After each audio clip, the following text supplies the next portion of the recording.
Hello friends, welcome back to our channel Vedika classes. This is me Vedika. Friends, मैं कुछ line बोलना चाहूँगी। एक बच्चे को अविश्वसनीय में विश्वास करने में कोई दिक्कत नहीं होती है। कोई भी बच्चा है उसको अविश्वसनीय कोई भी बात हो उसमें विश्वास करने में कोई दिक्कत नहीं होती है, ना ही कुशाग्र या पागल आदमी को होती है। ये तो केवल आप और हम हैं जो अपने बड़े दिमाग और छोटे दिल के साथ शंका करते हैं। क्या करते हैं? बड़े दिमाग और छोटे दिल के साथ बहुत ज़्यादा शंका करते हैं और ज़्यादा ही सोचते हैं और झिझकते हैं। नेक्स्ट टॉपिक है फ्रेंड्स, जलवायु परिवर्तन के प्रतिकूल प्रभावों से मुक्त होने का अधिकार। फ्रेंड्स, इससे पहले मैंने नई स्वर समर्थित मुद्रा जिग के बारे में बताया था लास्ट वीडियो में, जो कि जिसका अर्थ होता है जिम्बाब्वे गोल्ड। फ्रेंड्स, ये जो उत्कर्ष क्लासेस है उसकी जनवरी टू जून की जो हार्पर्ली मैगजीन है 2024 की, उसको मैं रिवीजन करा रही हूँ। मैं रीड करूँगी इसको। जलवायु परिवर्तन के प्रतिकूल प्रभावों में से मुक्त होने का अधिकार। 5 अप्रैल 2024 को भारत के सर्वोच्च न्यायालय ने पहली बार जलवायु परिवर्तन के प्रतिकूल प्रभावों के खिलाफ अधिकार को मान्यता देते हुए, पहली बार है, और जलवायु परिवर्तन के प्रतिकूल प्रभावों से मुक्त होने के लिए ये अधिकार है, उसको मान्यता देते हुए कहा है कि यह जीवन और समानता के अधिकार के साथ जुड़ा हुआ है। किसके साथ जुड़ा हुआ है? जीवन और समानता के अधिकार के साथ जुड़ा हुआ है, जो भारतीय संविधान में अंतर्निहित है। किस में अंतर्निहित है?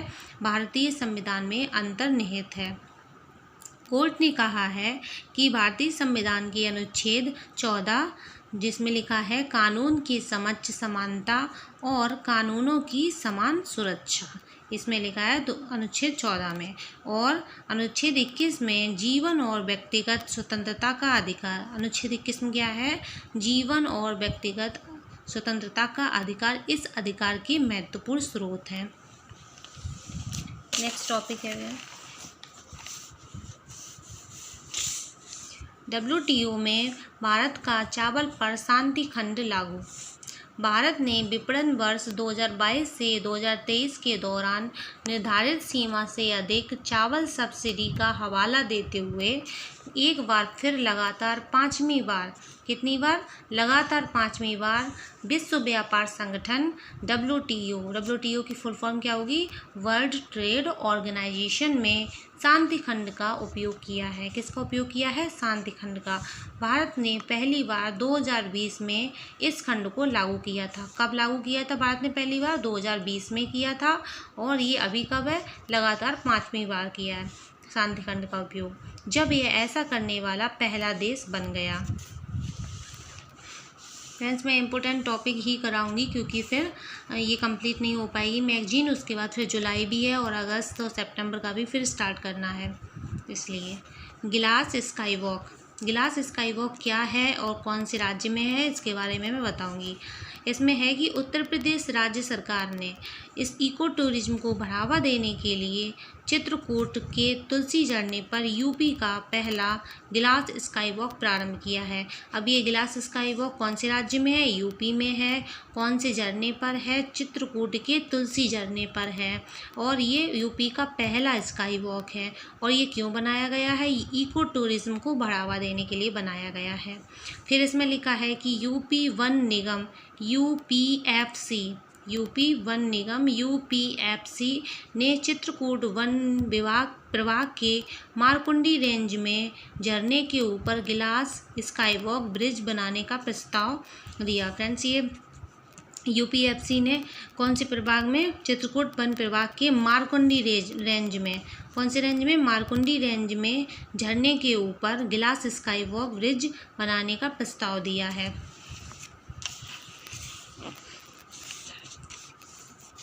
इसे शुरू में सबरी झरना कहा जाता था। फ्रेंड्स, ये जो तुलसी झरना है उसको पहले सबरी झरना कहा जाता था, लेकिन अब इसे तुलसी झरना नाम इसका रख दिया गया है। क्या है? इस वर्ष राज्य सरकार ने इसका नाम बदलकर तुलसी झरना रख दिया है। नेक्स्ट टॉपिक है विश्व का सबसे सख्त धूम्रपान निषेध विधेयक। ये बिल्कुल सही किया है, सख्त धूम्रपान निषेध विधेयक बना है ये। ब्रिटिश सरकार की ऐतिहासिक धूम्रपान प्रतिबंध योजना किसकी? ब्रिटिश सरकार की है, जिसका उद्देश्य युवाओं को धूम्रपान करने से रोकना है। किसको रोकना है? युवाओं को। प्रधानमंत्री ऋषि सुनक। तो अब इससे पता चला कि ब्रिटिश सरकार के प्रधानमंत्री कौन? ऋषि सुनक की कंजर्वेटिव पार्टी के मुखर विरोध के बावजूद संसद में अपनी पहली बाधा पार कर ली है। तंबाकू और वेप्स विधेयक के तहत इस वर्ष 15 वर्ष या उससे कम उम्र के बच्चों को कानूनी तौर पर कभी भी तंबाकू नहीं बेचा जाएगा। मतलब इसमें ये बोला गया है जो 15 इयर्स हैं या फिर उनसे भी कम उम्र के जो बच्चे हैं उनको क्या है, इस विधेयक के तहत ये बोला गया है, वेप्स विधेयक के तहत, कि तंबाकू उनको नहीं बेचा जाएगा। धूम्रपान को अपराध नहीं बनाया, उन्होंने धूम्रपान को अपराध नहीं बनाया, लेकिन ये बोला है कि यदि यह कानून बन जाता है तो ब्रिटेन के धूम्रपान कानून दुनिया में सबसे सख्त होंगे। धूम्रपान कानून जो भी होंगे ब्रिटेन के दुनिया में सबसे सख्त होंगे, ये इसमें बात बताई गई है। नेक्स्ट टॉपिक है LGBTQ+ समुदाय। ये क्या है, इसके बारे में मैं डिस्क्राइब करूँगी। भारत सरकार ने सुप्रियो चक्रवर्ती बनाम यूनियन ऑफ इंडिया मामले में सुप्रीम कोर्ट के सुझाव पर LGBTQ+ समुदाय के कल्याण पर केंद्रीय गृह सचिव राजीव गौबा की अध्यक्षता में एक समिति गठित की है। इसमें ये बोला गया है कि ये जो भारत सरकार ने उसके बारे में क्या है, कौन सा मामला था? सुप्रियो चक्रवर्ती बनाम union of India.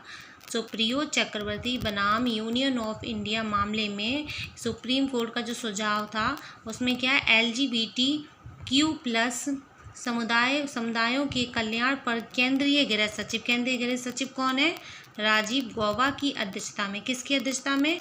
Rajiv Gauba की अध्यक्षता में एक समिति गठित की है। फिर इसमें संयोजक के रूप में सामाजिक न्याय और अधिकारिता सचिव सौरभ गर्ग शामिल हैं। सामाजिक न्याय और अधिकारिता सचिव कौन है? सौरभ गर्ग, वो भी इसमें शामिल हैं। 17 अक्टूबर 2023 को सुप्रीम कोर्ट ने सुप्रियो चक्रवर्ती बनाम यूनियन ऑफ इंडिया केस के तहत समलैंगिक विवाहों को वैध बनाने से इनकार कर दिया गया। फ्रेंड्स, ये जो इंडिया केस था, यूनियन ऑफ इंडिया केस के तहत जो भी समान लैंगिक वाले जो विवाह हैं उनको वैध बनाने से इनकार कर दिया है। कब किया? 17 अक्टूबर 2023 को। किसने किया है? सुप्रीम कोर्ट ने किया है। नेक्स्ट टॉपिक है फिलिस्तीन की UN में पूर्ण सदस्यता पर वीटो। फिलिस्तीन की UN में पूर्ण सदस्यता पर वीटो। संयुक्त राज्य अमेरिका ने संयुक्त राष्ट्र सुरक्षा परिषद के उस प्रस्ताव पर वीटो कर दिया है। किसने वीटो किया है? संयुक्त राज्य अमेरिका ने किया है। और किसके लिए किया है? संयुक्त राष्ट्र सुरक्षा परिषद के उस प्रस्ताव पर वीटो किया है जिससे फिलिस्तीन के लिए संयुक्त राष्ट्र की पूर्ण सदस्यता का मार्ग प्रशस्त हो जाता। मतलब ये कहा गया है कि ये जो फिलिस्तीन है वो संयुक्त राष्ट्र सुरक्षा परिषद का पूर्ण सदस्य बन जाता, तो उस पर इन्होंने वीटो कर दिया है। अमेरिका के सहयोगी फ्रांस, जापान और दक्षिण कोरिया ने प्रस्ताव का समर्थन किया। अब अमेरिका के सहयोगी कौन है? फ्रांस है, जापान है, दक्षिण कोरिया है। इन देशों ने क्या किया? प्रस्ताव का समर्थन किया, सपोर्ट कर दिया। फिर जो सुरक्षा परिषद है उसमें कितने सदस्य हैं? 15 सदस्य। तो यही बोला गया है कि 15 सदस्यीय सुरक्षा परिषद में अल्जीरिया द्वारा प्रस्तुत प्रस्ताव के पक्ष में 12 वोट मिले। अल्जीरिया द्वारा जो प्रस्ताव प्रस्तुत किया गया था उसमें कितने वोट मिले? 12 वोट मिले, जबकि 2 देश ब्रिटेन और स्विट्जरलैंड अनुपस्थित रहे। इसमें कौन कौन से देश थे जो एब्सेंट में रहे? ब्रिटेन थे और स्विट्जरलैंड। नेक्स्ट टॉपिक है चाइल्ड केयर लीव संवैधानिक अधिकार घोषित। इसमें ये बताया गया है, चाइल्ड केयर लीव के बारे में बताया गया है कि ये अब संवैधानिक अधिकार घोषित हो गया है। एक ऐतिहासिक फैसले में सुप्रीम कोर्ट ने घोषणा की कि अनिवार्य 180 दिन के मातृत्व अवकाश के साथ साथ, इसमें बोला गया है कि 180 दिन के जो मातृत्व अवकाश है उनके साथ साथ 2 वर्ष की चाइल्ड केयर छुट्टी महिला कर्मचारियों के लिए एक संवैधानिक अधिकार है। मतलब कि ये बोला गया है कि 180 दिन का तो अवकाश मिलेगा ही, उसके बाद 2 वर्ष की चाइल्ड केयर छुट्टी और मिलेगी महिला कर्मचारियों को। ये संवैधानिक अधिकार बना दिया गया है।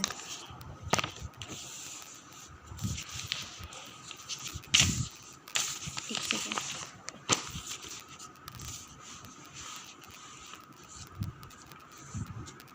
मुख्य न्यायाधीश DY चंद्रचूड़ और न्यायमूर्ति JB पारदीवाला। मुख्य न्यायाधीश कौन? DY चंद्रचूड़ और न्यायमूर्ति JB पारदीवाला की अध्यक्षता वाली पीठ ने यह फैसला दिया है। न्यायालय ने कहा कि महिलाओं को बिना किसी बाधा के काम करने का समान अधिकार संविधान के अनुच्छेद 15 के तहत अंतर्निहित है। कौन से अनुच्छेद के तहत अंतर्निहित है? अनुच्छेद 15 के तहत। यह निर्णय हिमाचल प्रदेश की सहायक प्रोफेसर शालिनी धर्माणी की याचिका के बाद आया। हिमाचल प्रदेश की प्रोफेसर थी सहायक प्रोफेसर शालिनी धर्माणी, उन्होंने एक याचिका दी, उसके बाद ये निर्णय आया, जिनके बच्चे को निरंतर देखभाल की आवश्यकता है। नेक्स्ट टॉपिक है सोमपेन आदिवासी लोकसभा 2024। सोमपेन आदिवासी के बारे में बताया गया है कि इन्होंने क्या किया, इन्होंने मतदान किया है। तो इसमें इस टॉपिक में यही बोला है, पहली बार देश में विशेष रूप से कमज़ोर जनजातीय समूह PVTG कमज़ोर जनजाति समूह PVTG में से एक सोमपेन के सदस्यों और जो ग्रेट निकोबार द्वीप के घने उष्णकटिबंधीय वर्षा वनों में रहते हैं। ये जो सोमपेन आदिवासी हैं वो कहाँ रहते हैं? ग्रेट निकोबार के घने उष्णकटिबंधीय वर्षा वनों में रहते हैं। ये अंडमान और निकोबार लोकसभा क्षेत्र में अपना वोट डालकर चुनाव प्रक्रिया में भाग लिया। इन्होंने क्या किया? अंडमान निकोबार में जो भी लोकसभा क्षेत्र में वोट इन्होंने डाला और चुनाव प्रक्रिया में इन्होंने भाग लिया। फिर इसमें लिखा है कि 2011 की जनगणना के आंकड़ों के अनुसार सोमपेन की अनुमानित जनसंख्या 229 थी।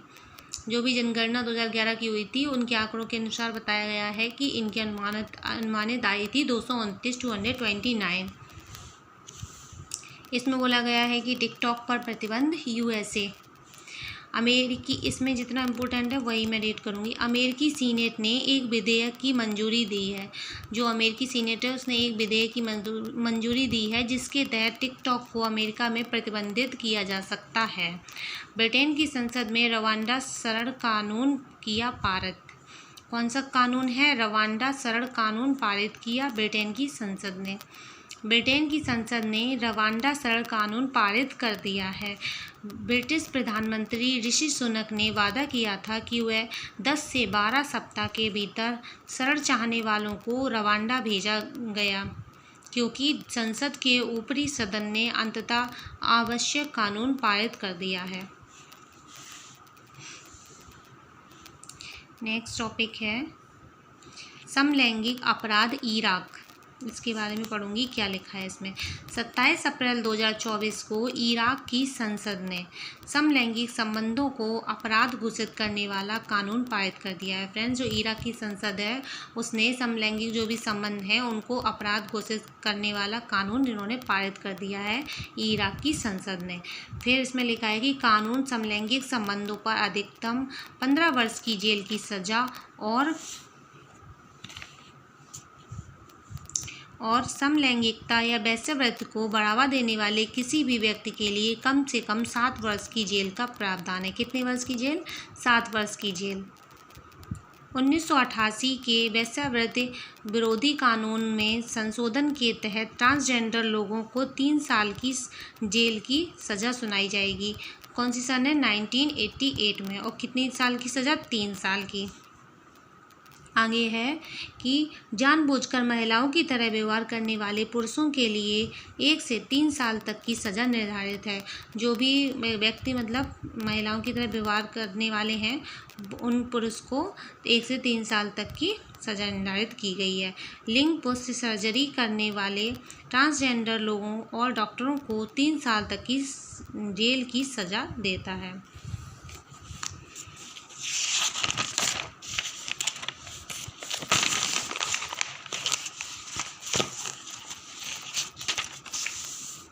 नेक्स्ट टॉपिक है फ्रेंड्स मटाला हवाई अड्डा। इसमें है कि एक भारतीय फर्म सौर एयरोनॉटिक्स प्राइवेट लिमिटेड और एक रूसी airports of regions management company को संयुक्त रूप से श्रीलंका के मटाला राजपक्षे अंतर्राष्ट्रीय हवाई अड्डा की 30 वर्षों की अवधि के लिए प्रबंधन की जिम्मेदारी सौंपी गई है। फ्रेंड्स, इसमें ये बोला गया है कि एक भारतीय फर्म सौर एयरोनॉटिक्स प्राइवेट लिमिटेड और रूसी airports of regions management company को, मतलब इन दोनों को संयुक्त रूप से क्या किया गया है, श्रीलंका का एक मटाला राजपक्षे अंतर्राष्ट्रीय हवाई अड्डा है उसकी मतलब 30 वर्षों की अवधि के लिए इसकी प्रबंधन की जिम्मेदारी सौंपी गई है। यह हवाई अड्डा हम्बनटोटा के पास है। ये जो हवाई अड्डा है वो कहाँ पे है? हम्बनटोटा के पास है, जहाँ चीन पट्टे पर एक बंदरगाह संचालित करता है। जहाँ चीन क्या करता है? पट्टे पर एक बंदरगाह संचालित करता है। ये जो हवाई अड्डा वो है कहाँ पे? हम्बनटोटा के पास है। और हवाई अड्डा का नाम क्या है? मटाला हवाई अड्डा। यह हवाई अड्डा जिसे कभी दुनिया का सबसे खाली हवाई अड्डा कहा जाता था। क्या कहा जाता था? सबसे पहले इसको दुनिया का सबसे खाली हवाई अड्डा कहा जाता था। अब $209 मिलियन की लागत से बनाया गया था। कितने बनाया गया था? $209 मिलियन की लागत से बनाया गया था। नेक्स्ट टॉपिक है सक्सगाम घाटी। सक्सगाम घाटी ये क्या है? इसके बारे में पढ़ूंगी। भारत ने सियाचिन ग्लेशियर के करीब सक्सगाम घाटी या ट्रांस काराकोरम ट्रैक्ट में निर्माण गतिविधियों के संबंध में तथ्यों को बदलने के उनके अवैध प्रयासों के खिलाफ चीन के विरुद्ध कड़ी प्रतिक्रिया दर्ज कराई है। भारत ने क्या किया है कि जो भी सियाचिन ग्लेशियर के करीब कौन सी घाटी है? सक्सगाम घाटी, या इसको ट्रांस काराकोरम ट्रैक्ट भी बोलते हैं। क्या बोलते हैं? Trans Karakoram tract. सक्सगाम घाटी में निर्माण गतिविधियों में संबंध में तथ्यों को बदलने, मतलब जो भी निर्माण गतिविधियां हैं उनके संबंध में जो तथ्य हैं उनको बदलने और अवैध प्रयास के खिलाफ किसके विरुद्ध? चीन के विरुद्ध कड़ी प्रतिक्रिया दर्ज कराई है। किसने कराई है? भारत ने कराई है। फिर इसमें ये बोला गया है कि वर्ष 1963 में 1963 में पाकिस्तान ने अवैध रूप से इस क्षेत्र को चीन को सौंप दिया था। पाकिस्तान ने चीन को इस क्षेत्र को सौंप दिया था। इसको ट्रांस काराकोरम ट्रैक्ट को, सक्सगाम घाटी को। ये कब किया था? 1963 में किया था। सक्सगाम घाटी या ट्रांस काराकोरम ट्रैक्ट ये कहाँ पे है? सियाचिन ग्लेशियर के करीब है। ठीक है। और इसमें लिखा है कि पाकिस्तान के कब्जे वाले कश्मीर पीओके के हुंजा गिलगित क्षेत्र का हिस्सा है। ये जो ट्रांस काराकोरम ट्रैक्ट है कहाँ पे है? पाकिस्तान के कब्जे वाले कश्मीर पीओके के हुंजा गिलगित क्षेत्र का हिस्सा है और भारत द्वारा दावा किया जाने वाला एक विवादित क्षेत्र है। भारत द्वारा कौन सा है? एक विवादित क्षेत्र है।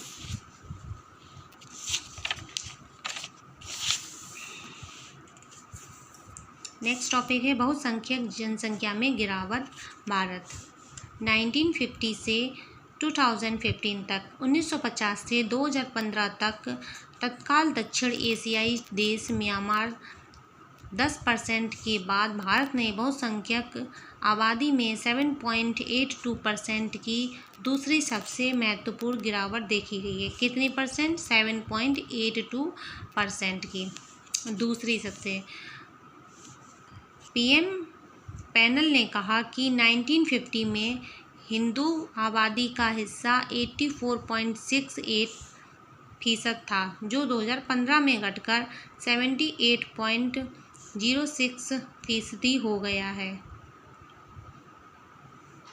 फ्रेंड्स, इसमें ये बोला गया है कि 1950 में जो हिंदू आबादी का जो हिस्सा है वो 84.68% था, लेकिन अब 2015 में घटकर 78.06% हो गया है। फिर इसमें ये बोला गया है कि इसी अवधि में 65 वर्ष में मुसलमानों की हिस्सेदारी 9.84% से बढ़कर 14.09% हो गई है। 9.84 से बढ़कर कितनी हो गई है? 14.09% हो गई है। फिर इसमें बोला गया कि 1950 और 2015 के बीच भारत में मुस्लिम आबादी में 43.15%, 43.15% की वृद्धि हुई और ईसाइयों में 5.38% की वृद्धि हुई और सिखों में 6.58% की वृद्धि हुई और बौद्धों में मामूली वृद्धि देखी गई है। नेक्स्ट टॉपिक है AI राजनयिक विक्टोरिया सी। AI राजनयिक है, आर्टिफिशियल इंटेलिजेंस राजनयिक है, उसका नाम क्या है? विक्टोरिया सी। ये कहाँ पे है? यूक्रेन में है।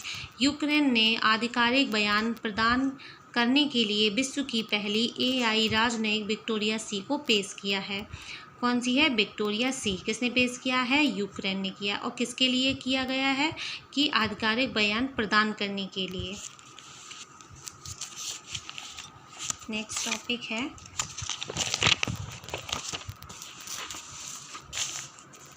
AI राजनयिक का लहजा आवाज़ यूक्रेनी गायिका और टीवी सेलिब्रिटी रोजाली नोम्ब्रे पर आधारित है।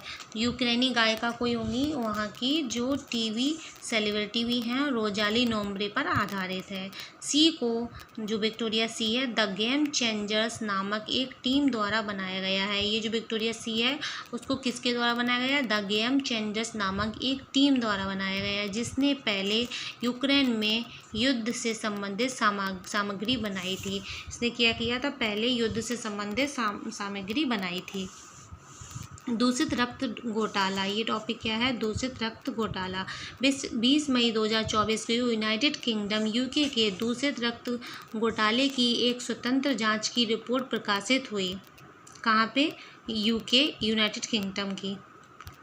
और इसमें बोला गया है कि जिसमें पाया गया है कि सरकार ने उन त्रुटियों को छुपाया जिसके कारण हजारों लोग HIV या हेपेटाइटिस से संक्रमित हुए। यहाँ की मतलब जो सरकार है उन्होंने ये बोला गया है कि इसमें ये बात उन्होंने छिपा ली है और हजारों लोग HIV और हेपेटाइटिस से संक्रमित हुए हैं। दूषित रक्त घोटाला। ब्रिटेन सरकार 10 अरब पाउंड 12.70 अरब डॉलर से अधिक मुआवजा देगी। कौन देगी मुआवजा? ब्रिटिश सरकार देगी। यह जांच 6 साल पहले 2017 में शुरू की गई थी। फ्रेंड्स, ये जांच कब शुरू की गई थी? 2017 में शुरू की गई थी, 6 साल पहले, जब थेरेसा मे प्रधानमंत्री थी। जब उस टाइम प्रधानमंत्री कौन थी? Theresa May.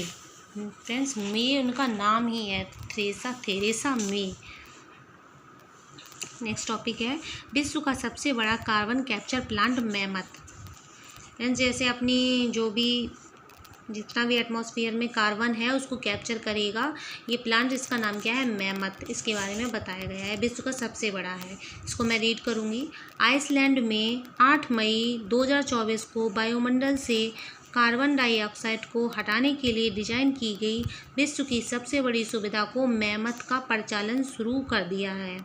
यही बात जो मैंने बताई, वायुमंडल से कार्बन डाइऑक्साइड को हटाने के लिए। नाम क्या है? मैमथ। मैमथ नाम यह संयंत्र देश में ओरका के बाद क्लाइम वर्क्स की दूसरी वाणिज्यिक प्रत्यक्ष वायु कैप्चर DAC सुविधा है। किसके बाद है? ओरका के बाद है मैमथ। ठीक है, और किसकी सुविधा है? DAC वाणिज्यिक प्रत्यक्ष वायु कैप्चर। यह अपने पूर्ववर्ती ओरका से काफ़ी बड़ा है। इससे पहले जो ओरका था उससे ये बहुत ज़्यादा बड़ा है, जो वर्ष 2021 में शुरू हुआ था। ये कब शुरू हुआ था फ्रेंड्स? 2021 में शुरू हुआ था। एक टॉपिक और है, ये अब फ्रेंड्स मैं नेक्स्ट वीडियो में कराऊंगी। और अगर आपको ये वीडियो अच्छा लगा हो फ्रेंड्स तो आप लाइक, शेयर एंड सब्सक्राइब ज़रूर करिएगा। Thanks for watching this video.